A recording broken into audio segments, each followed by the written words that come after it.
القاسم محمد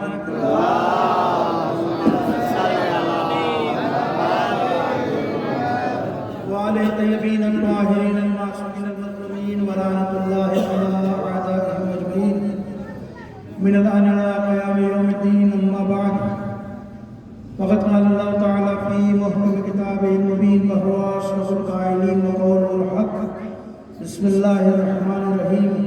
قل إن كنتم تحبون الله فاتبعوني يحببكم الله ويغفر لكم ذنوبكم والله غفور رحيم. صلی اللہ علیہ وسلم.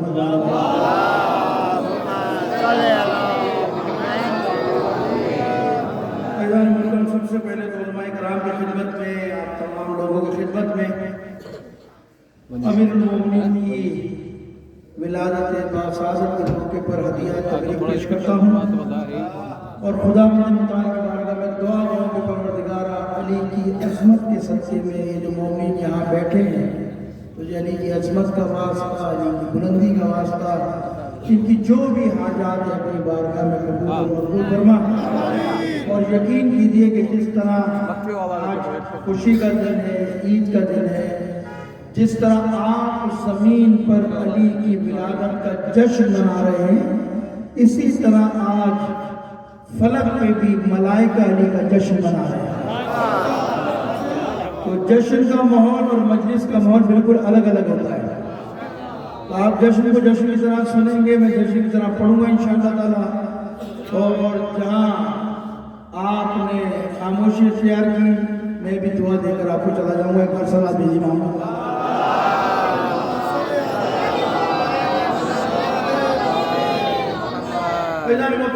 ایک مقدمہ بنائیں گے پھر تفصیلات میں جائیں گے. مجھے احساس ہے کہ دیر بھی ہو گئی ہے اور آپ گاؤں دیہات میں بھی جانا ہے. دیکھیں جس آیت میں نے آپ کے سامنے سلام کلام قرار دیا، اس آیت میں پروردگار عالم نے بڑے واضح انداز میں صاحبان ایمان کو، مومنوں کو، مسلمانوں کو مخاطب کیا. اور پروردگار آواز دے کر کہہ رہا ہے کہ اے لوگوں، اے رسول کہہ دیجئے قل ان کنتم تحبون اللہ فاتبعونی. اے رسول ان سے کہہ دیجئے کہ جو مجھ سے محبت کا، یعنی اپنے پروردگار سے، اپنے خالق سے محبت کا دعویٰ کرتے ہیں، اللہ سے محبت کا دم بھرتے ہیں. مومن کہتے ہیں کہ ہم اللہ سے بڑی محبت کرتے ہیں. مومنین کہتے ہیں ہم اللہ کو بڑا چاہتے ہیں، اللہ کو بڑا عزیز رکھتے ہیں. تو پروردگار کہہ رہا ہے اس آیت میں رسول کہتے ہیں جو مجھ سے محبت کا دعویٰ کرتے ہیں، تو جو مجھ سے محبت کا دعویٰ کرتے ہیں ان سے کہہ دو کہ ہر دعویٰ دلیل کا متقاضی ہوتا ہے. ایسے نہیں وہ دعویٰ کرتے ہیں ہم اللہ سے محبت کرتے ہیں اللہ بھی یقین کر لے گا. اللہ کہتا نہیں، جب تم دنیا کے مسئلے میں آتے ہو، اپنے معاملے میں آتے ہو تو بولتے ہو دلیل دو. دلیل اپنے لیے دلیل مانگتے ہو. خدا کہہ رہا مجھ سے محبت کرتے ہو تو میری محبت کی دلیل کیا ہے؟ اللہ خود ہی بتا رہا ہے کہ اگر واقعاً تم مجھ سے سچی محبت کرتے ہو تو فاتبعونی، میرے حبیب کی اتباع کرو، اس کی پیروی کرو. پھر پروردگار خود بھی دعویٰ کر رہا ہے یحببکم اللہ، جب تم میرے حبیب کی اتباع کرو گے، پیروی کرو گے، پروردگار بھی دعویٰ کر رہا ہے کہ میں بھی تم سے محبت کروں گا، میں بھی تمہیں دوست رکھوں گا. تو ایسا تو نہیں ہے پروردگار آپ سے محبت کی دلیل مانگے خود دلیل نہ دے. پروردگار کہہ رہا جب تم مجھ سے محبت کرو گے تمہاری محبت کی دلیل یہ ہے کہ تم میری حبیب کی اتباع کرو. اور جب میں خالق کائنات تم سے محبت کروں گا تو میری محبت کی دلیل یہ ہے کہ میں تمہارے سارے گناہوں کو معاف کر دوں گا. سارے گناہ بخش دوں گا. تم جانتے ہو خدا بڑا بخشنے والا، بڑا مہربان. یہ میں نے آیت کا ظاہری ترجمہ آپ کے سامنے کیا، بات کو تھوڑا سا آگے بڑھاتے ہیں. دیکھیں پروردگار نے کہا فاتبعونی، میرے نبی کی اتباع کرو، پیروی کرو. نہ قرآن میں ہمیں کوئی جملہ ملا، قرآن میں کوئی آیت ملی، نہ نبی کے فرمان، نہ معصومین کے فرمان میں یہ بات ملی کہ اللہ نے یہ کہا کہ جو تمہاری سمجھ میں آ جائے وہ لے لینا، جو سمجھ میں نہ آئے اسے چھوڑ دینا. ایسا کہا اللہ نے قرآن میں. ایسا کہا کسی معصوم نے کہ جو تمہاری عقل میں آ جائے وہ لے لینا، جو نہ آئے اسے چھوڑ دینا. کیونکہ اللہ نے ہمیں خلق کیا نا، اللہ ہماری فطرت کو جانتا ہے. ہم ہر معاملے میں کہتے ہیں ہماری یہ سمجھ میں نہیں آتا، ہمیں یہ سمجھ میں نہیں آتا. مولانا صاحب فلاں قرآن میں اللہ نے کہا ہماری سمجھ میں نہیں آتا. مولا نے یہ فرمایا، علی نے یہ فرمایا، نبی نے یہ فرمایا، ہماری سمجھ میں نہیں آتا تو سب سے پہلے تو یہی سوچ لینا چاہیے کہ کہاں میری عقل ہے اور کہاں مولا کا کلام ہے۔ یہ تھوڑی ہے کہ ہر کوئی چیز انسان کی سمجھ میں آ جائے، ضرور تھوڑی ہے۔ اچھا مولا کی بات ویسے بھی لوگوں کی سمجھ میں کم آتی ہے، ایسا ہے نا۔ ابھی کوئی سائنسدان پریس کانفرنس کرتے نا، اور وہ پریس کانفرنس کے 2030 میں لفٹ بنا رہے ہیں، ایسی لفٹ بنا رہے ہیں کہ یہاں بیٹھو گے زمین پر چاند پہ اتار دے گی۔ کوئی آدمی بولے گا بیوقوف بنا رہا ہے، جھوٹ بول رہا ہے، کوئی بھی نہیں بولے گا، بلکہ آپ اس تبصرہ کرے بھائی سائنسدان ہے، ہو سکتا ہے بنا لے، ہے نا۔ سائنسدان کی بات پر کتنا یقین ہے کہ بھائی $100 دینا، زمین پہ بیٹھو گے چاند پہ اتار دے گی، کوئی بھی انکار نہیں کرے گا، کوئی بھی نہیں بولے گا جھوٹ بول رہا ہے، بکواس کر رہا ہے، سب یہ کہیں گے بھائی ہو سکتا ہے بنانے، سائنسدان ہے۔ جب چاند پر پہنچ گئے ہیں تو لفٹ بھی بنا سکتے ہیں، تو ایک سائنسدان کی بات پر یقین ہے کہ ایسا ہوگا، لیکن علی کی بات پر یقین نہیں ہے کہ ایسا ہوگا۔ علی اگر قیامت کی آخرت کی خبر دے تو مولانا سمجھ میں نہیں آتی، تو اسی لیے تو اللہ نے کہا کہ جب تمہاری بات سمجھ میں نہ آئے تو ایک اصول دے رہا ہوں کہ جو بھی نبی دے دے اسے لے لو، اور جس سے منع کر دے اس سے رک جاؤ۔ یہ خدا نے ایک اصول قائم کر دیا کہ تمہاری سمجھ میں آئے نہ آئے، بس ہمارا حبیب جو دے دے وہ لے لینا، اور جس چیز سے منع کرے اس سے رک جانا۔ تو ایک اصول طے کر لیا، اب بات اور آگے بڑھاتے ہیں۔ آپ مجھے بتائیے کہ نبی اپنی مرضی سے کچھ کہہ سکتا ہے؟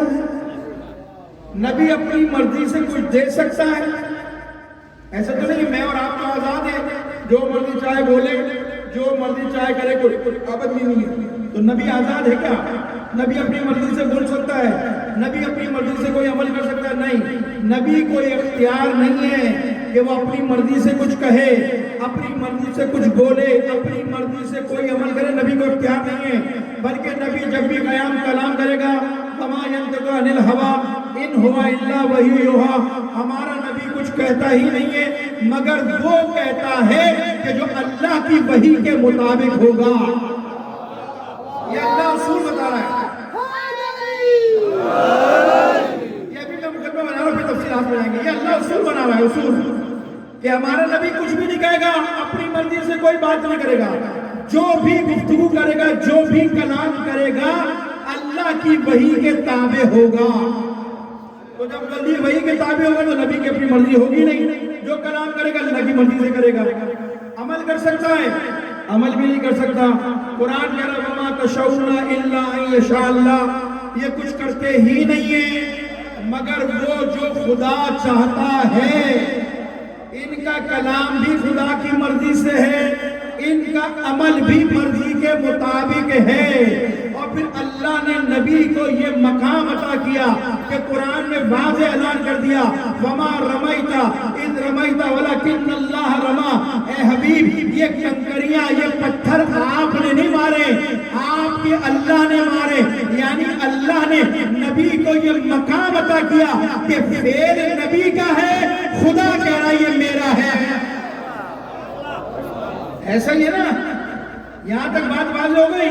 یعنی نبی کا ہر عمل، نبی کا ہر فعل وحی الہی کے مطابق، گفتگو وحی الہی کے مطابق، بلکہ اللہ نے کہہ دیا یہ اس کا عمل نہیں ہے میرا عمل ہے۔ یعنی جو نبی کرے گا خدا کہہ رہا یہ اس کا عمل نہیں ہے میرا عمل ہے۔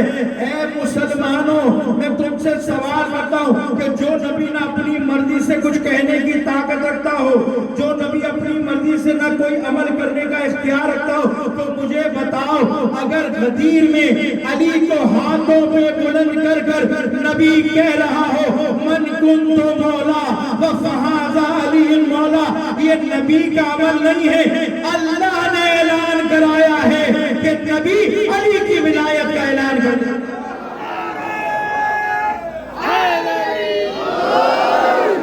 اب یہ ایک اصول ہے، اس کا کرائٹیریا بہت بڑا ہے۔ اب اس کو کہیں بھی آپ لے جائیے، کسی بھی نبی کے عمل میں لے جائیے۔ یہ تو میں نے ایک مثال آگئی تو ذہن میں دے دی آپ کو کہ غدیر میں علی کی ولایت کا اعلان ہوا، یہ نبی کا عمل نہیں ہے، حکم الہی ہے۔ اچھا صرف یہ مسئلہ نہیں ہے، ولایت کا مسئلہ تو بہت بڑا تھا، حکم الہی ہے۔ حتیٰ کہ نبی اگر بیٹی کی تعظیم میں اپنی جگہ چھوڑ دیں، صرف چھوڑے نہیں، اگر فاطمہ کے استقبال میں آگے بڑھیں تو یہ نبی کا عمل نہیں ہے۔ خدا یہ چاہتا ہے میرے حبیب فاطمہ کا احترام اس طرح سے کرو جیسے خدا چاہتا ہے۔ تو یہ نبی کا ہر عمل قول و فعل وہی اللہ کے مطابق ہے، تو ہم جو بھی کرتے ہیں نبی کا جشن منائیں، علی کا جشن منائیں، اہل بیت کا جشن منائیں، تو کس لیے؟ یہ حکم الہی ہے کہ ان کی خوشی میں خوش، ان کے غم میں غمگین ہو جاؤ۔ ایسا ہی ہے نا؟ اب ہوتا ہی ہے کہ جشن ہم مناتے ہیں، تکلیف دوسروں کو ہوتی ہے۔ جشن ہمارے یہاں ہوگا، تکلیف دوسروں کو ہوگی، مجلس ہمارے یہاں ہوگی، تکلیف دوسروں سے ہوگی۔ تکلیف کیا ہوتی ہے کہ بھئی یہ شیعوں کو کچھ بھی نہیں آتا، جب دیکھو علی کے فضائل، جب دیکھو علی کے فضائل، اتنی بڑی لسٹ ہے صحابہ کی، کسی کے فضائل نہیں آتے۔ جب مجلس ہوتی ہے، سویم کی مجلس ہو تو علی کی بات، چیلم کی مجلس ہو تو علی کی بات، امام حسین کی مجلس ہو علی کی بات، تو بھائی ہمیں اللہ نے فطرتاً کمالات کا عاشق بنایا ہے، ہم فطرتاً کمالات کے عاشق ہیں۔ آپ مجھے بتائیے، کوئی بھی آدمی لا کر مجھے بتا دیں جو یہ کہتا کہ میں جاہل سے محبت کرتا ہوں، ملے گا آپ کو کوئی آدمی کہ بھائی وہ کہتا نظر آتا ہوں کہ جاہلوں سے مجھے بڑی محبت ہے، میں جاہلوں کا دیوانہ ہوں؟ کوئی بھی نہیں ملے گا۔ وہ جو جاہل ہوتا ہے نا، وہ بھی پڑھے لکھوں میں بیٹھتا ہے اس لیے کہ میری جہالت چھپ جائے، ایسے ہی ہے نا؟ وہ بھی جانتا ہے کہ جہالت عیب ہے، نقص ہے، اس لیے کوئی بھی آن نہیں کرتا کہ میں جہالت سے محبت کرتا ہوں، جاہل سے محبت کرتا ہوں۔ بزدل سے کوئی محبت کرتا ہے؟ بزدل سے بھی کوئی محبت نہیں کرتا۔ بزدل کو بھی کہتے ہیں بھائی بزدل ایک بری صفت ہے۔ بخیل سے بھی کوئی محبت نہیں کرتا، بے ایمان سے بھی کوئی محبت نہیں کرتا۔ لیکن اگر جاہل کے مقابلے میں کوئی پڑھا لکھا ہو، عالم ہو، لوگ کہتے ہیں بھائی ہم اس سے بڑی محبت کرتے ہیں، ہے یا نہیں ہے؟ بزدل کے مقابلے میں کوئی شجاع آدمی ہو، کہتے بڑا شجاع آدمی ہے، میں اس کا بڑا عاشق ہوں۔ بخیل کے مقابلے میں سخی ہو، کہا میں اس سے بڑی محبت کرتا ہوں۔ کیوں کرتا ہوں؟ اس لیے کہ اللہ کی راہ میں خرچ کرتا ہے، اللہ کی راہ میں خرچ کرنے کی وجہ سے مجھے اس سے محبت ہے یا نہیں ہے؟ اب میں اس سے سوال کر سکتا ہوں کہ بھائی انسان تو جاہل بھی ہے، عالم بھی ہے، انسان تو بزدل بھی ہے، اور یہ شجاع بھی انسان ہے، بخیل بھی انسان ہے، سخی بھی انسان ہے۔ ایک انسان سے محبت کرتے ہو، ایک انسان سے محبت نہیں کرتے، تو فوراً پلٹ کر یہ جواب دے گا مولانا مسئلہ انسانیت کا نہیں ہے، مسئلہ اس کمال کا ہے جو اس میں پایا جاتا ہے۔ میں عالم سے محبت اس لیے کرتا ہوں، اس میں علم کا کمال پایا جاتا ہے۔ شجاع سے محبت اس لیے کرتا ہوں، اس میں شجاعت پائی جاتی ہے۔ سخی سے محبت اس لیے کرتا ہوں، اس میں سخاوت پائی جاتی ہے۔ میں کیا کروں؟ اللہ نے مجھے کمالات کا عاشق بنایا ہے، اسی لیے جب کسی میں کمال دیکھتا ہوں اس سے محبت کرتا ہوں۔ یہاں تک بات کلیئر ہو گئی؟ مجھ کو مقدمہ بنایا، یہاں تک بات کلیئر ہو گئی؟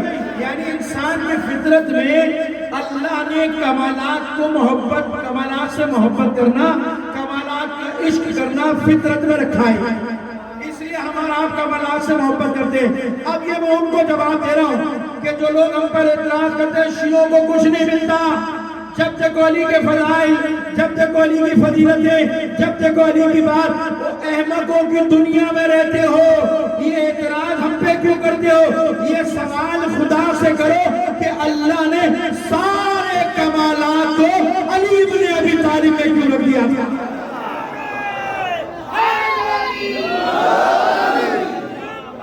سارے کمالات اللہ نے جمع کر دیا علی میں، تو ہم تو کمالات کے عاشق ہیں، اس لیے محبت کرتے ہیں۔ اچھا علی مطلب یہی کر لیتا، علم علی کو دے دیتا، شجاعت کسی بھاگنے والے کو دے دیتا، سخاوت کسی اور کو دے دیتا، تو جب ہم اپنی مجلس کرنے جاتے ہیں، محفل کرنے جاتے ہیں، جب علم کی بات کر لیتے علی کا ذکر کر لیتے، شجاعت کی بات کرنی ہوتی تو کسی کی شجاعت کا ذکر کر لیتے، سخاوت کی بات کرنی ہوتی ہم صاحب کا ذکر کر لیتے کہ یہ بڑے سخی تھے، ہے یا نہیں ہے؟ تو مسئلہ حل ہو جاتا۔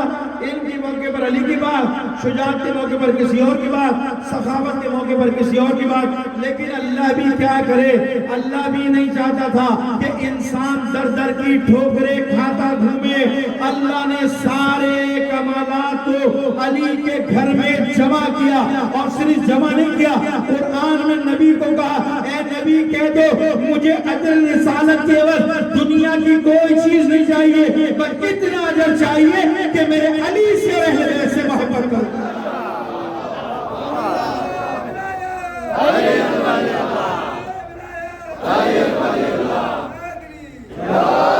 سمجھ میں آ گیا ہم کیوں علی سے محبت کرتے ہیں؟ ہمارے بیچارے ہمارے چکر میں جو ہے وہ پریشان ہوئے جاتے ہیں، بھائی ان کے علاوہ کوئی ہم کمالات کے عاشق۔ شکر ادا کیا کرو، شکر کیا کرو، خدا کی قسم نماز ہمارے آپ اٹھاتے ہو سجدہ شکر میں جاتے ہو، اللہ سے دعا کرتے ہو یہ دے دو یہ دے دو یہ دے دو، سب مل جائے گا، لیکن یاد رکھنا کہ جو دنیا کی سب سے بڑی نعمت خدا نے تمہیں دی ہے وہ علی کی محبت اور ولایت دی ہے، سب سے بڑی نعمت ہے، یاد رکھیے گا۔ یہ تمہیں مل گئی، سب سے بڑی نعمت مل گئی، یہ نہیں ہوتی تو کچھ بھی نہیں ہے۔ اگر محبت نہیں ہے تو کچھ بھی نہیں ہے۔ یہ یہاں کیوں بیٹھے ہو رات کو 11 بجے 10 بجے کیوں بیٹھے یہاں پر؟ کوئی کسی گاؤں سے آیا، کسی دیہات سے آیا، کوئی کہیں سے آیا ہے، کوئی صبح سے 6 بجے نکلا ہوگا، زمینوں کو پانی لگا رہا ہوگا، کوئی بیج بو رہا ہوگا، کوئی جا کر اپنی گندم کو دیکھ رہا ہوگا، پورا دن محنت کرے اور یہاں آ گیا۔ اگر یہ ساری محنت کر کے گھر چلے جاؤ، پانی کے کونے والی دکان سے چائے کی پتی لا دو، دودھ لا دو، لاؤ گے؟ اگر بیگم کہتے گھر میں جا کر پتی ختم ہو گئی، دودھ ختم ہو گیا، صلوات بھیجیے محمد والے محمد، اور بیگم کہتے بھائی جا لیا، فوراً کہتے نہیں خبردار، صبح 6 بجے سے نکلا زمینوں پہ گیا، تھک ہار کے آیا ہوں میں بھی، آتے تم نے مجھے کام بول دیا میں نہیں جا رہا، ہے نا؟ اپنے گھر کا کام گھر کے نیچے دکان میں کرنے نہیں جاتے ہو، تو میرا سوال تم سے یہی ہے، صبح سے محنت کر کر یہاں رات کی تاریکی میں اگر تمہیں پتا پڑ جائے، تھکے آرے گھر میں پہنچو اور کوئی خبر دے دے کہ فلاں محلے میں فلاں گاؤں میں علی کی ولادت کا جشن منایا جا رہا ہے، اپنی تھکاوٹ بھول جاتے ہو، علی کی محفل میں آ جاتے ہو، تو یہ جو یہاں آنا ہے یہ اللہ کا لطف ہے کہ اللہ نے تمہارے دل میں علی کی ولایت کو ڈالا ہے۔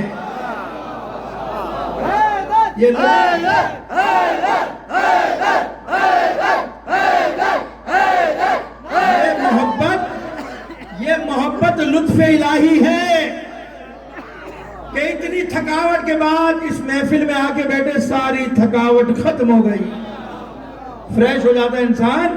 ذکر علی سن کر تو یہ محبت کس کی ہے؟ علی کی محبت ہے نا، تو یہ کیا ہے؟ نعمت ہے یا نہیں ہے؟ یہ نعمت ہے خدا کی قسم، علی کی محبت اور ولایت۔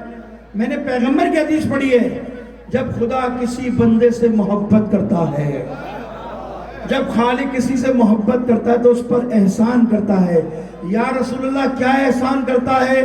پیغمبر آواز دے کر کہتے ہیں سنو، جب میرا خدا کسی سے محبت کرتا ہے تو اس پر احسان کرتا ہے، اور وہ احسان یہ ہے کہ میرے بھائی علی کی ولایت کو ان کے دل میں ڈال دیتا ہے۔ یہ اللہ کا احسان ہے، یہ اللہ کا احسان ہے جو محبت آپ کے دل میں ہے۔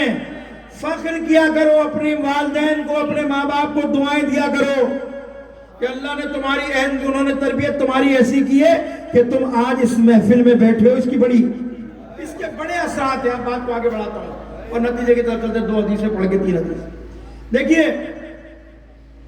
یہ سارا جتنا دین کھڑا نا، اس سارے دین کا دار و مدار ہی علی کی محبت اور ولایت پر ہے۔ یہ کہ میں خطابت کے فن نہیں دکھا رہا، ابھی میں 2-3 روایتیں آپ کے سامنے پڑھوں گا، آپ کو یقین آ جائے گا۔ پورے دین کی عمارت، پورے دین کا اسٹرکچر کھڑا ہی محبت اہل بیت پر ہے۔ اور قسم خدا کی میں نے ایسی حدیثیں پڑھی ہیں، ایسی حدیثیں پڑھی ہیں معصومین کی کہ انسان حیران نہ جائے۔ کوئی تم معمولی آدمی تھوڑی ہو، اپنے آپ کو معمولی کیوں سمجھتے ہو؟ تمہیں اپنی معرفت نہیں ہے، لیکن دشمن تمہارے بارے میں جانتا ہے، دشمن تمہارے بارے میں جانتا ہے، تم کوئی معمولی لوگ تھوڑی ہو، تمہارا مقام بہت بڑا ہے۔ میں نے روایتیں پڑھی ہیں، جس کے دل میں علی کی محبت ہوگی، اس محبت کے، علی کی محبت کے ولایت کے اثرات انسان کی زندگی میں بھی اثر انداز ہوں گے، اور مرنے کے بعد بھی وہ ولایت کام آئے گی۔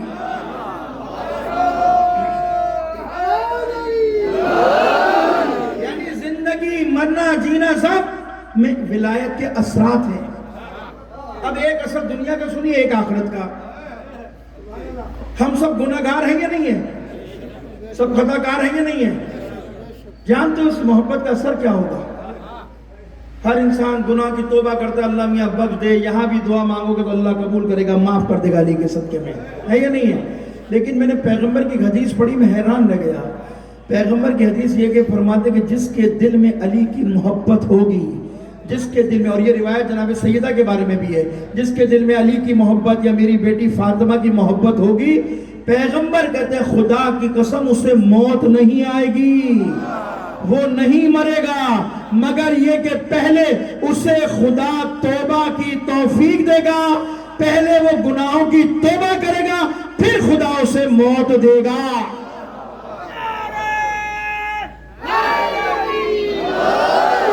یہ کوئی چھوٹی موٹی بات نہیں ہے. یہ ہم سب کی پوری زندگی گناہوں میں گزری ہے یا نہیں گزری؟ لیکن ایک محبت جو ہمیں توبہ کی توفیق دے گی.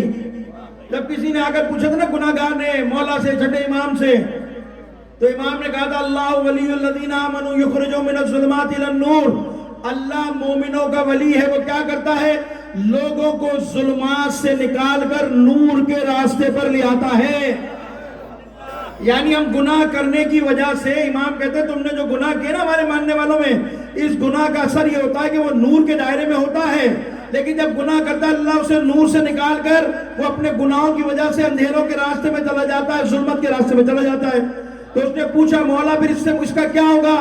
امام نے کہا اللہ مومنوں کا ولی ہے، سرپرست سے. وہ کیا کرتا ہے؟ لوگوں کو گمراہی سے، اندھیروں سے نکال کر نور کے دائرے میں لے آتا ہے. مولا کیسے آئے گا؟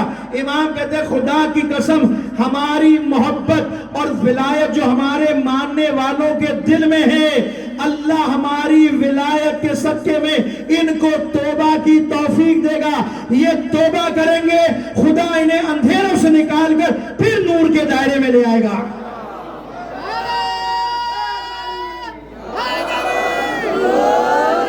کتنی بڑی نعمت ہے. یعنی ہم اگر گناہ، اللہ نہ کرے ہم گناہ کر بیٹھے، اگر ضلالت اور گمراہی اندھیرے کے راستے میں چلے گئے تو یہ محبت علی کی توفیق ہوگی، ہم توبہ کریں گے، خدا ہمیں پھر نور کے دائرے میں لے آئے گا.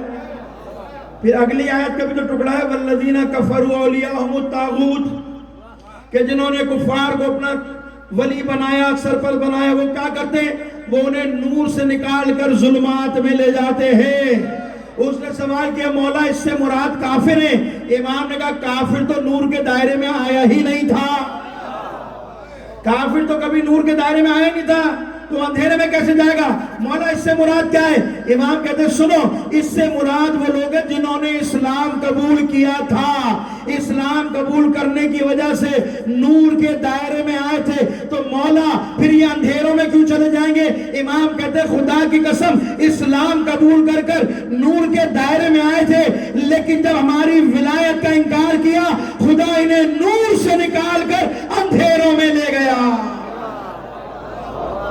یہ محبت اہل بیت ہے، یہ علی کی ولایت ہے کہ جو تمہیں اندھیروں میں جانے دیتی ہی نہیں ہے، جو تمہیں گمراہی پہ راستے پہ جانے دیتی ہی نہیں ہے.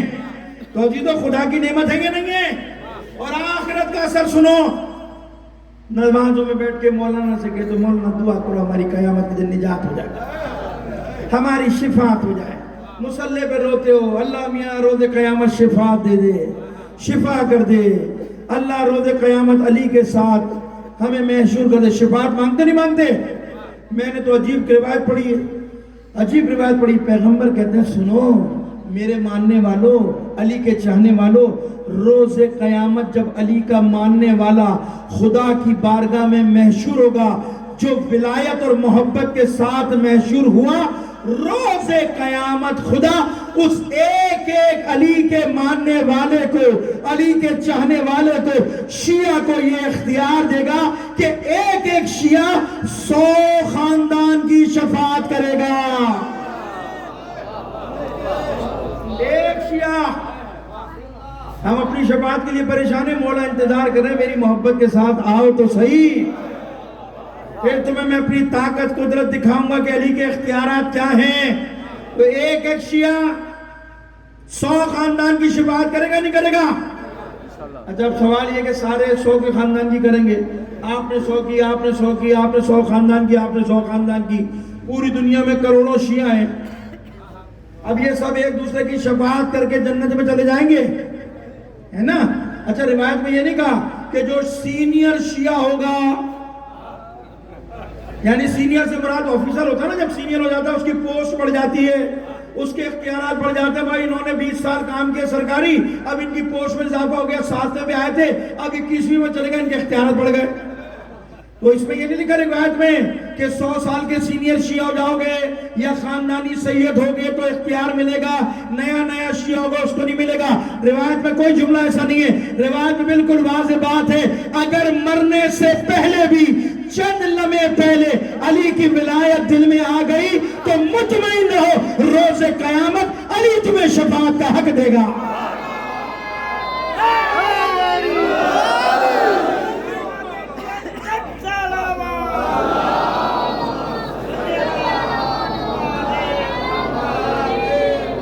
ایک بار سنا دیجیے محمد والے سلامتی علماء حقار احبار معظم سید علی خامنہئی باواز بلند تر صلوات۔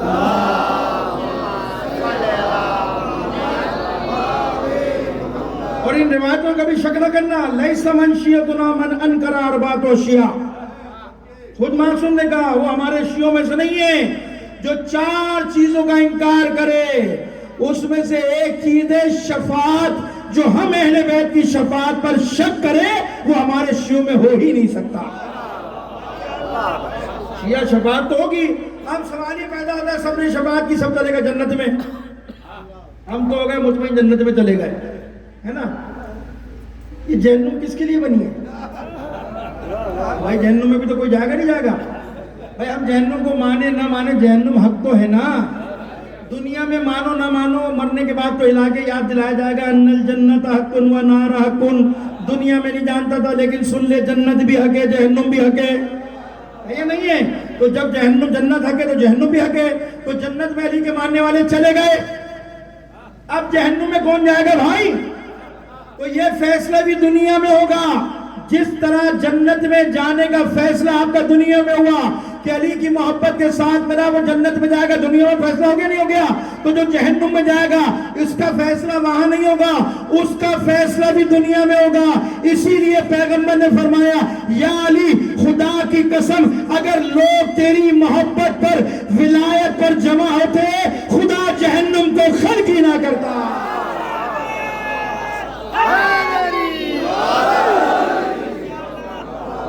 تو جہنم کا فیصلہ بھی یہی ہو گیا نا بھائی، جنت کا فیصلہ یہ ہو گیا، آپ جنت میں جاؤ گے، منکر ولایت منکر علی کا ٹھکانہ جہنم بنایا خدا نے۔ تو یہ سارے معاملے یہی ہوں گے، وہاں نہیں ہوں گے، یہ یہی فیصلے ہوں گے، اور صرف یہی جنت میں جہنم میں جانے کا فیصلہ نہیں ہوگا، منافق اور مومن کا فیصلہ بھی یہی ہوگا، وہاں تھوڑی ہوگا کہ وہاں اللہ بتائے گا یہ منافق ہے یہ مومن ہے، وہاں بتائے گا اللہ یہی بتائے گا، اللہ نے اصول دے دیے۔ یہ جب بڑے بڑے لوگ مسلمان ہو رہے تھے نا، مسلمان بڑے بڑے نامی گرامی لوگ روزانہ بڑے بڑے لشکر اسلام قبول کر رہے تھے، روزانہ 100 200 300 500 1000 لوگ ایمان لا رہے تھے، تو صحابہ بھی پریشان ہو گئے تھے، یا رسول اللہ ایسا ریوڑ آ رہا ہے اسلام قبول کرنے کے لیے، پتہ نہیں ہے کہ یہ واقعی مسلمان ہو گئے مومن ہیں یا منافق ہیں۔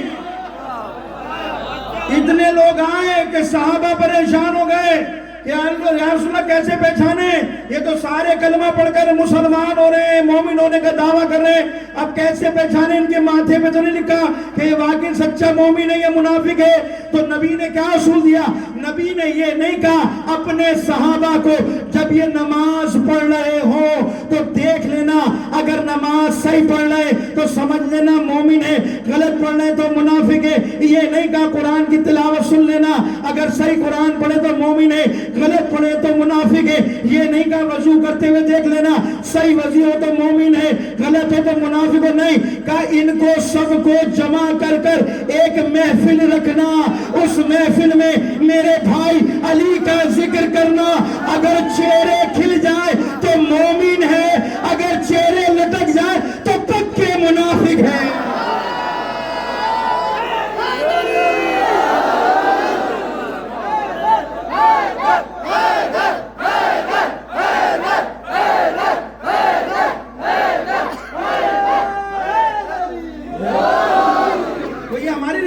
برادران اہل سنت کی بھی روایت موجود ہے.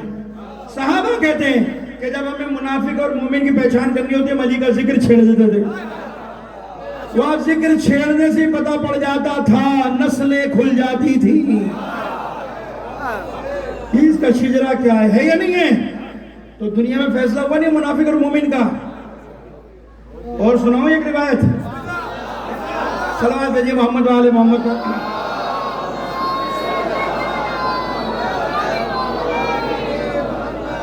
دنیا میں منافق اور مومن کی پہچان ہو گئی, جہنم اور جنت کی بھی پہچان ہو گئی. دنیا میں ہی حلالی کی اور غیر حلالی کی پہچان ہو گئی. دنیا میں ہوگی, وہاں تھوڑی بتایا جائے گا اس کا ابا نہیں ہے اس کا ابا ہے, یہی پتا پڑے گا. اس کے بھی اصول بتائے رسول نے. لیکن یہ روایت میں بڑے محتاط انداز میں پڑھتا ہوں کیونکہ جملے ایسے نا ممبر کے بھی احترام ہے ہمارے یہاں, ممبر کے بھی احترام کے تقاضے ہیں. حدیث معصوم ہے, حدیث پیغمبر ہے, ایک نہیں ہے کئی ہے. پیغمبر فرماتے ہیں لوگوں سنو پیغمبر کیا کہتے ہیں. پیغمبر کہتے ہیں ہم علی سے اہل بیت سے کوئی محبت کر ہی نہیں سکتا. علی سے کوئی محبت, اہل بیت سے کوئی محبت کر ہی نہیں سکتا مگر یہ جو حلال زادہ ہوگا. یہ روایت کے جملے ہیں. ہم سے محبت کوئی نہیں کرے گا مگر وہ جس کی ولادت پاک ہوگی, جو حلال زادہ ہوگا. اور ہم سے بغض و دشمنی کوئی رکھ ہی نہیں سکتا مگر یہ کہ جس کی ولادت مشکوک ہوگی. میں نے الفاظ بدل دیے, وہاں تو اس کا حلال کا مقابلی مخالف لکھا ہوا لفظ, میں نے لفظ بدل دیے احترام میں. پیغمبر کہہ رہے ہیں ہم سے محبت کرنے والا حلال زادہ, ہم سے جو بغض رکھے گا, نفرت کرے گا, وہ مشکوک ہے, مشکوک ہے, مشکوک. تو نبی نے دنیا میں جانے سے پہلے ہمیں بتا دیا تھا کہ کون صحیح ہوگا کون غلط ہوگا. اور خانہ کعبہ میں علی کی ولایت نے سب کو بے نقاب کر کر ڈی این اے رپورٹ دے دی تھی.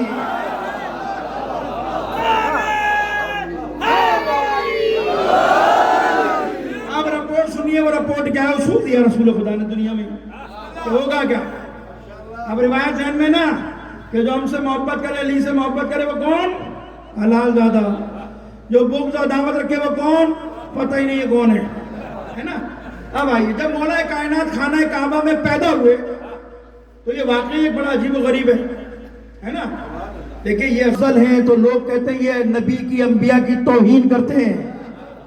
تو بھائی ہمارا عقیدہ, شیعوں کا عقیدہ سن لو. عقیدہ ہمارا ہے, تشریح تم کرتے گھوم رہے ہو, ہم سے تو پوچھو ہمارا عقیدہ کیا ہے. ہمارا عقیدہ یہ ہے, تشیع کا عقیدہ ہے کہ خدا کے بعد اگر روح زمین پر کوئی افضل ترین شخصیت ہے تو وہ نبی مکرم کی ذات ہے.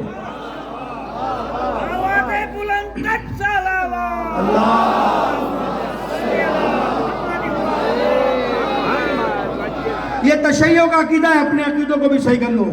اللہ کے بعد اگر روح زمین پر سب سے افضل ترین, مکرم ترین, محترم ترین اگر کوئی شخصیت ہے تو وہ نبی کی ذات ہے. ہم ملائکہ سے اگر کوئی پیغمبر کے بعد کوئی افضل ترین شخصیت ہے تو وہ علی بن ابی طالب ہے.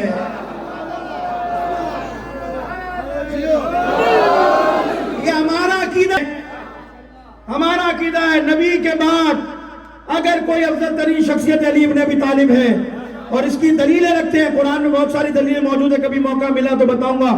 اس میں ایک دلیل یہ ہے عیسیٰ کی ماں مریم ہے یا نہیں ہے.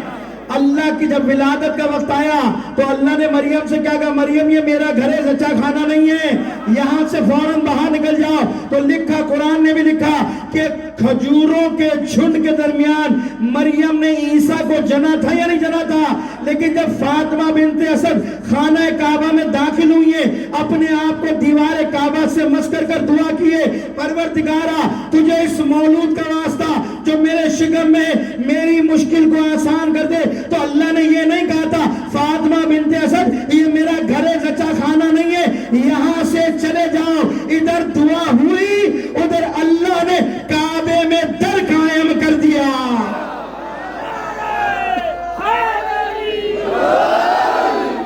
وہ یہ نہیں ہوا کعبے میں در، سنتے رہتے آپ کہاں آپ نے سنی ہوں گی، میں تو نتیجے کی طرف لے کے جا۔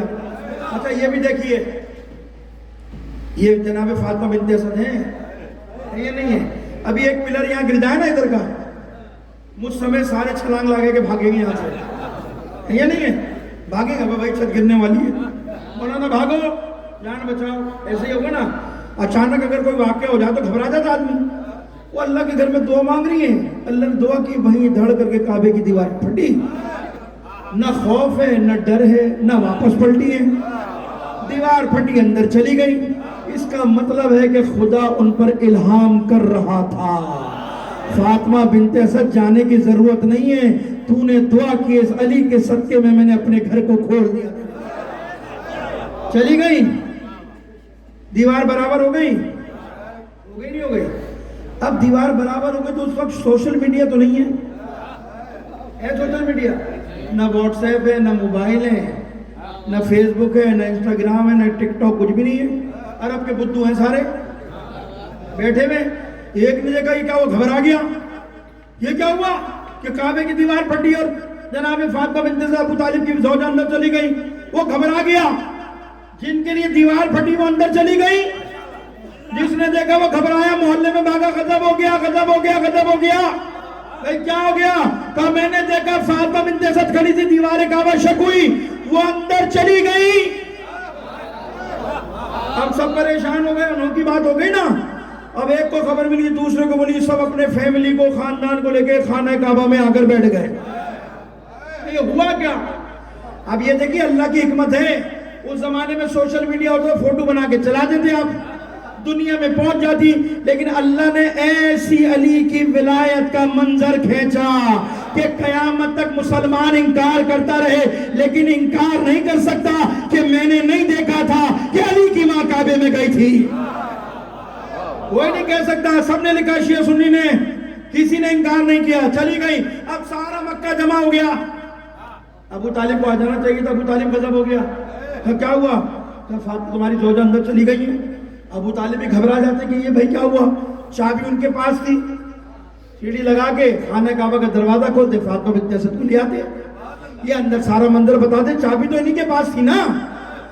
ابو طالب بھی مطمئن ہو کر ان کے ساتھ بیٹھے دیکھتے رہے، یعنی اس کا مطلب تھا اللہ نے ابو طالب کو بھی بتایا تھا، ابو طالب بھی آگاہ تھے کہ کیا ہونے جا رہا ہے علی کے لیے۔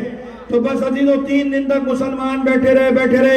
اچھا اللہ دروازے سے بھیج دیتا تو کمال نہیں تھا، بھائی بلا یہاں سے لیا، لے دروازے سے آتا کمال تھا نہیں تھا، لیکن جب 3 دن مکمل ہوئے، دیوار کعبہ وہیں سے پھٹی، سارے مسلمانوں نے دیکھا کہ علی کی ماں خانہ کعبہ سے نکلی، جب گئی تھی خالی ہاتھ تھی، جب واپس آئی ہیں تو چاند کا ٹکڑا ہاتھ میں ہے۔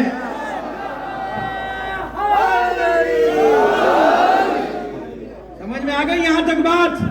اب جیسے آئی سب حیران رہ گئے، ابو طالب نے آگے بڑھا، اپنے لال کو شیر کو دیکھا، سینے سے لگا لیا باپ نے بیٹے اور جانے لگے۔ اب ہوا کیا؟ اب یہاں پتہ پڑے گا کیا ہوا۔ ہوا یہ کہ جیسے ہی جانے لگے تو اس زمانے کے اندر جیسے آج کل کے ہمارا مفتی جو ہے نا ہر بات میں سوال کرتے تھے، یہ کیسے ہوگا یہ کیسے ہوگا، اس زمانے میں ایسے ہی موجود تھے وہاں پر بھی، ٹھیک ہے۔ اب جیسے ابو طالب جاننے لگے کہاں جا رہے ہو بھائی، سارے مفتیوں نے گھیرا ڈال دیا، ابو طالب کہاں جا رہے ہو؟ اپنے بچے کو لے کے گھر جا رہا ہوں، دیکھ نہیں رہے؟ کہا اچھا ایسے چلے جاؤ گے؟ کہا کیوں کیا ہوا؟ کہا تمہارے ہمیں عربوں کی رسم نہیں پتا تمہیں ہماری؟ بھائی کیا تمہاری رسمیں؟ دور جہالت میں رسومات ہوا کرتی تھی۔ کہا بھائی کیا رسمیں؟ کہا یہ پتھر رکھا ہوا سلیب، بچہ یہاں لٹاؤ پہلے۔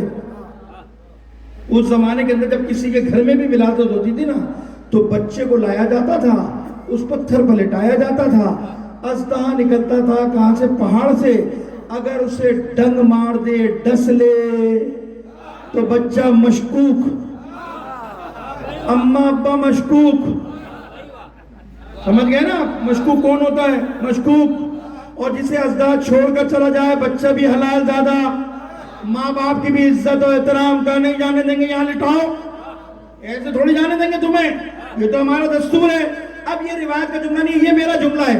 جب انہوں نے کہا نا لٹاؤ, تو ابو طالب نے مسکرا کر اپنے 3 دن کے بچوں کو دیکھا, علی کو دیکھ کر کہا بیٹا ان کی آرزو پوری کر دے, ان کی آرزو پوری کر دے. لٹا دیا. اب پہلے نظریں تھی خانہ کعبہ پر, اب سب کی نظریں کہاں پر؟ پہاڑ پر, کہ اب اژدہا نکلے گا, اب اژدہا نکلے گا, اب نکلے گا. اور نکلا اور چلتا ہوا علی کے قریب آیا. 3 دن کا علی ہے, 3 دن کا بچہ پھن پھیلایا علی کے سامنے. علی ابن ابی طالب نے ہنستے ہوئے کھیلتے ہوئے اپنے دونوں ہاتھ بلند کیے, اژدہے کے منہ میں ڈالے, اسے چیر کر پھینک دیا.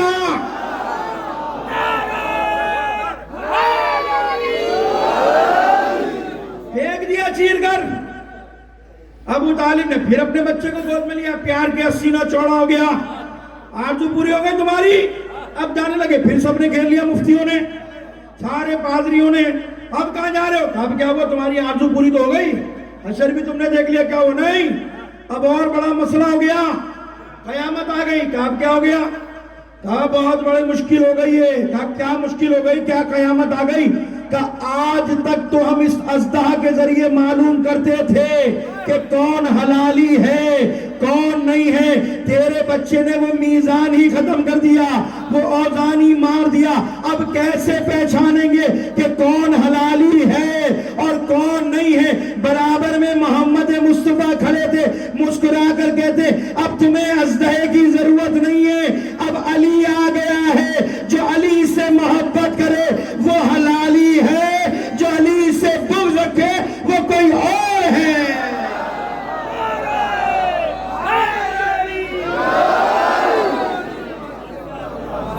ہو گیا فیصلہ وہاں پر.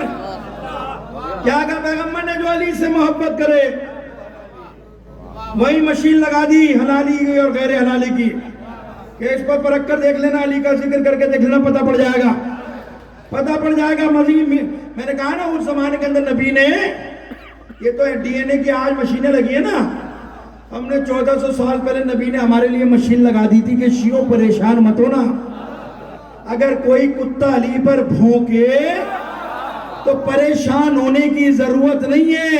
یہ آج کل جو 2-4 ملے آ گئے نا, جو کہتے ہیں یہ بھئی اذان میں جو علی ولی اللہ کہتے ہیں ہماری دل آزاری ہوتی ہے, ہمیں بڑی تکلیف ہوتی ہے. مسئلہ اذان کا نہیں ہے, مسئلہ تمہاری ولادت کا ہے. اپنا ڈی این اے کراؤ, ساری رپورٹ سامنے آ جائے گی.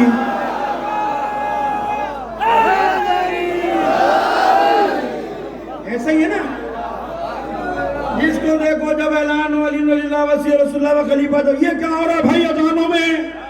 ہمیں تکلیف ہو رہی ہے. تکلیف یہاں نہیں ہے, تکلیف کہیں اور ہوئی تھی تو تم ہوئے. یہ تکلیف یہ ہے. کیا کروں, کیا کیا باتیں کروں, کیا نہ کروں. آپ کے سامنے ایک بار صلوات بھیجیے محمد والے.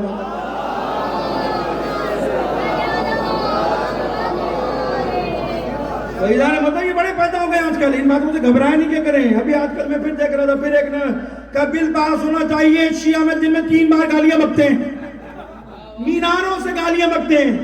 کیا گالی بکتے بھائی؟ ہم تو صرف کہتے ہیں اشہدو ان امیر المومنین و امام المتقین علی بن اللہ وصی رسول اللہ و خلیفۃ بلا فضل. تو یہ تو ہمارا عقیدہ ہے, یہ ہمارا عقیدہ ہے. ہم علی کو سن لو, ہمارا عقیدہ تشیع کا عقیدہ ہے. ہم نبی کے بعد اگر کسی کو خلیفہ بلا فضل سمجھتے ہیں تو وہ علی ابن ابی طالب ہے.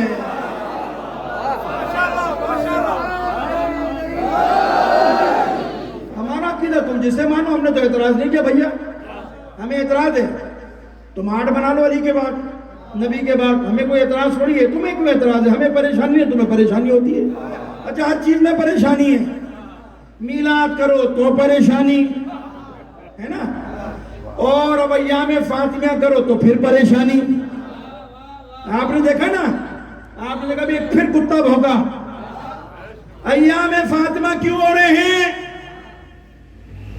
یہ شیعوں نے نئی چیز شروع کر دی, اور پھر کیا کیا اس نے غلیظ زبانیں استعمال کی. ہمارے تو ممبر کا تقاضا نہیں ہے کہ ہم ایسی بات کریں. اچھا, نبی کی بیٹی کے ایام منانے منانے والے, اس کے سوگ میں بیٹھنے والے, جلوس نکلنے والے, تو جو تو نے کہا وہ سب ہیں, ہے نا. اور جو خلیفہ اول کا جلوس نکالے پھر وہ کون ہے؟ جو خلیفہ دوم کا جلوس نکالے وہ کون ہے؟ جو خلیفہ سوم کا جلوس نکالے کون ہے؟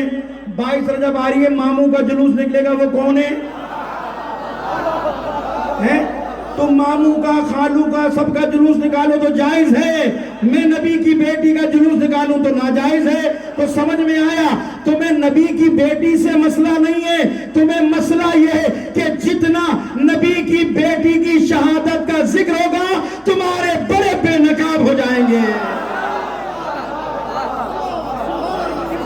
تمہارے بڑے بے نقاب ہوں گے. اس کا خوف ہے, ورنہ ہم کسی کے خلاف کوئی بات تھوڑی کرتے ہیں مجلس میں.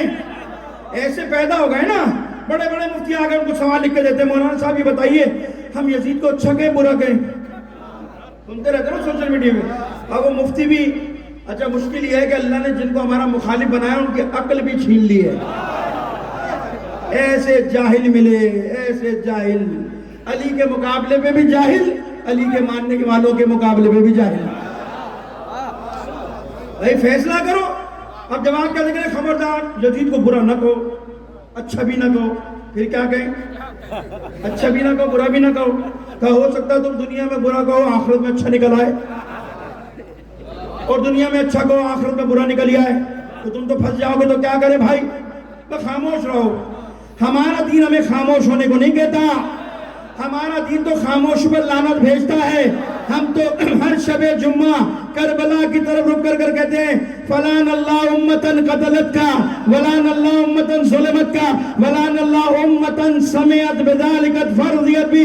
خدا لعنت کرے اس پر جس نے حسین کو قتل کیا, خدا لعنت کرے اس پر جس نے حسین پر ظلم کیا, خدا اس پر بھی لعنت کرے جس نے دیکھا اور خاموش رہا. یہ تیسرا آدمی جو ہے نا, یہ کہتے کچھ نہیں کو, اس پر بھی لعنت ہے. اسلام نے اصول ہے, یا تو ظالم ہے یا مظلوم, یا حق پر ہے یا باطل پر ہے, صحیح ہے نا. تو اس لیے یزید کو بچانے کے لیے برا نہ کہو. یزید تو بڑا نمازی تھا, ہمارے پاس ثبوت نہیں ہے کہ یزید کربلا میں ملوث تھا.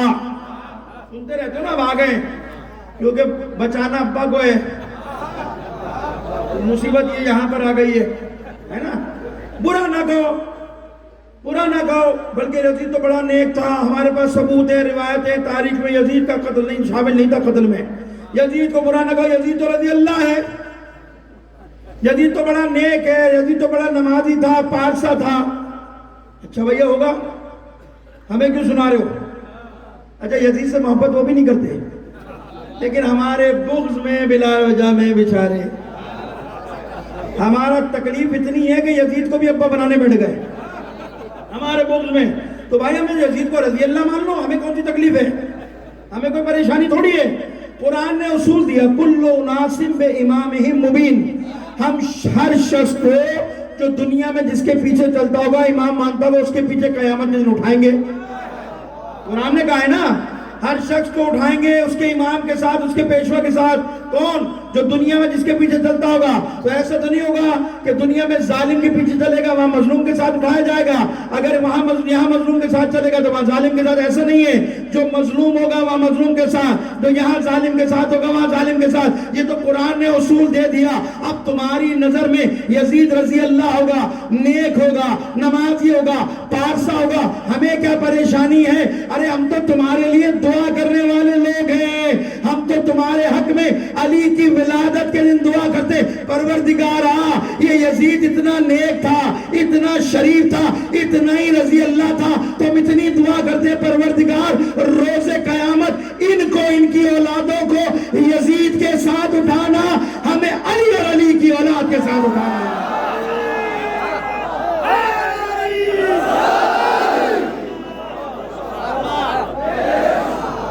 ایسا ہی نہ ہو گیا فیصلہ. تمہیں کوئی پریشانی تو تمہارے لیے دعا کر اللہ میاں تمہیں نہیں تمہاری اولادوں کو بھی یزید کے ساتھ اٹھائے. ہماری تو دعا ہے کہ پروردگار دنیا میں بھی حسین کے ساتھ آخرت میں بھی حسین کے ساتھ اٹھانا, ایک لمحے کے لیے علی اور حسین سے غافل نہ کرنا. بس دعا کیا کرو خدا سے. ایسے تو آتے رہیں گے. گزر گیا وہ زمانہ دھونس و دھمکی کا, گزر گیا. وہ 40 ہجری تھا کہ جب علی کے ذکر کرنے پر تم زبانیں کاٹا کرتے تھے. جب علی کے فضائل بیان کرو زبانیں کاٹ دو, زندان میں ڈال دو, جلتے ہوئے کڑاؤں میں ڈال دو, زمین بوجھ کر دو, دیواروں میں چنوا دو. وہ 60 ہجری 40 ہجری 60 ہجری کا زمانہ تھا جب یہ ہوتا تھا. اب یہ 60 ہجری 40 ہجری نہیں ہے, یہ 1447 یا 48 ہجری ہے. اب وہ زمانہ گزر گیا کہ جب علی کا ذکر کرنے پر زبانیں کاٹی جاتی تھی. اب زمانہ بدل گیا. اب ہمارا زمانہ ہے کہ جو کتا علی پر بھونکے گا ہم اس کی زبان کاٹیں گے.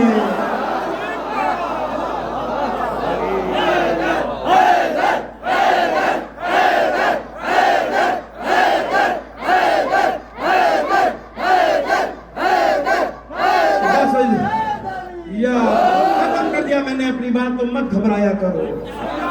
یہ تو تمہارے افتخار کی صدی ہے بھائی, یہ تمہارے افتخار کی عروج کی صدی ہے. پوری دنیا میں دیکھ لو. میں پاکستان کی بات تھوڑی کر رہا ہوں, تمہاری تو حیثیت ہی کوئی نہیں ہے. تمہارے باپ جو تھے نا, جو دنیا کی سپر پاور طاقتیں بنے ہوئے ہیں, جن کے تم لے پالک ہو, جنہوں نے تم کو ہڈیاں ڈالی ہیں بھونکنے کے لیے, ہم نے تو ان کو منہ دیا. تمہاری تو حیثیت کیا ہے؟ تمہاری تم تو گلی کے آوارہ کتے ہو, اس سے بھی پست ہو. ہم تو ممبر سے تمہارا نام لینا بھی توہین سمجھتے ہیں ممبر کی. ہم نے تمہارے بڑوں کو منہ دیا ہے. مت گھبراؤ شیعوں, خدا کی قسم, علی کی عزت کی قسم ہے, یہ تمہارے افتخار کی صدی ہے. اللہ نے تشیع کو وہاں پہنچا دیا کہ دنیا کی ساری طاقتیں تمہارے خلاف سرمایہ, فوج, پیسہ, طاقت استعمال کیا کہ دنیا سے تشیع کو ختم کر دو. خدا کی قسم یہ ساری طاقتیں ختم ہو گئی, تشیع پوری دنیا میں مضبوط ہو گئی ہے. یہ ہماری طاقت ہے. فخر کیا کرو اپنے بڑوں پر, اپنی مرجعیت پر فخر کیا کرو, اپنی رہبریت پر فخر کیا کرو کہ جس نے تمہیں اٹھا کر بلندیوں پر پہنچا دیا. نہیں ہے پوری دنیا میں. پوری دنیا میں کس کا مقابلہ؟ تمہارے تو مقابلہ اور کوئی ہے؟ 57 ممالک کے اندر کون بولا بھائی؟ ایک ہی تو ملک بولا. وہ سارے کہاں چلے گئے؟ اچھا جن کو جہاں جانا تھا چلے گئے, ہمیں پتہ کہاں جائیں گے. ان کے بڑے بھی نہیں تھے, یہ بھی میدان میں نہیں ہوں گے. ہمارے بڑے بھی میدان میں کھڑے تھے, ہم بھی میدان میں کھڑے. ایسا ہی ہے نا, تو ان سے تو شکوہ ہی نہیں ہے. اللہ نے اہل کرہ کے ماننے والوں کو اتنا طاقتور بنایا کہ عروج پر کھڑے ہیں. یہ مرجعیت کی طاقت ہے, مرجعیت کی. جانتے ہو نا ابو بکر بغدادی کو؟ شاید پڑھ چکا ہوں یہ جملہ یہاں پر. جانتے ہو ابو بکر بغدادی پلانٹڈ امریکہ اور اسرائیل کا, اس کو پلانٹ کیا تھا. ابھی آگیا جولانی آ گیا. جولانی سے پہلے یہ بدبخت تھا, ہے نا. اس کو سارے ممالک نے فنڈنگ کی, کسی نے $2 ارب, کسی نے کتنا پیسہ, سارا پیسہ لگایا, پلانٹ کیا اور شیعوں کے مقابلے کو اتار دیا. اس نے آگے کیا کہا عراق میں؟ اس نے عراق میں اعلان کیا کہ میں طاقتور ہوں, پیسے کے نشے میں, امریکہ اسرائیل کی طاقت کے نشے میں, ریال ڈالر کے نشے میں. دیکھتا ہوں کہ اس سال کیسے شیعہ حسین کی مشی کریں گے. کہا تھا نا اس نے اعلان کیا تھا میں کسی شیعہ کو نہیں آنے دوں گا, محرم میں مشی کرنے نہیں دوں گا. تو اس کے بعد تو سپر طاقتیں کھڑی تھی نا, وہ تو نشے میں تھا, طاقت کے نشے میں مست تھا. اسے پتہ ہی نہیں تھا کہ اللہ نے بڑے بڑے فرعونوں کو ذلیل و رسوا کیا ہے یا نہیں کیا نا. پروردگار نے مست. کیسے دیکھتا ہوں کہ کوئی حسین کی روضے کی زری کی زیارت کرے گا, نہیں آنے دوں گا چہلم کو, نہیں آنے دوں گا عاشور کو. کوئی بھی نہیں آئے گا کربلا کی سرزمین پر، کوئی حسین کی مشی نہیں کرے گا۔ وہ احمقوں کی دنیا میں رہتا تھا، اس نے طاقت کے نشے میں مست ہو کر اعلان کیا کہ میں کسی کو مشی نہیں کرنے دوں گا۔ اسے پتہ ہی نہیں تھا کہ نجف کی ایک پتلی سی گلی میں علی کا شیر سیستانی رہتا ہے، تہران میں علی کا شیر خامنائی رہتا ہے۔ دونوں نے اعلان کیا پورے دنیا کے شیعوں سے ویزا فیس معاف ہے، جاؤ کربلا میں حسین کی زیارت کرو۔ پوری دنیا سے حسین کے عزادار جمع ہوئے، 3 کروڑ عزادار حسین کے حرم کا طواف کر کر دنیا کو بتاتے رہے یزید کل بھی ذلیل تھا، حسین کل بھی زندہ تھا، آج بھی زندہ ہے۔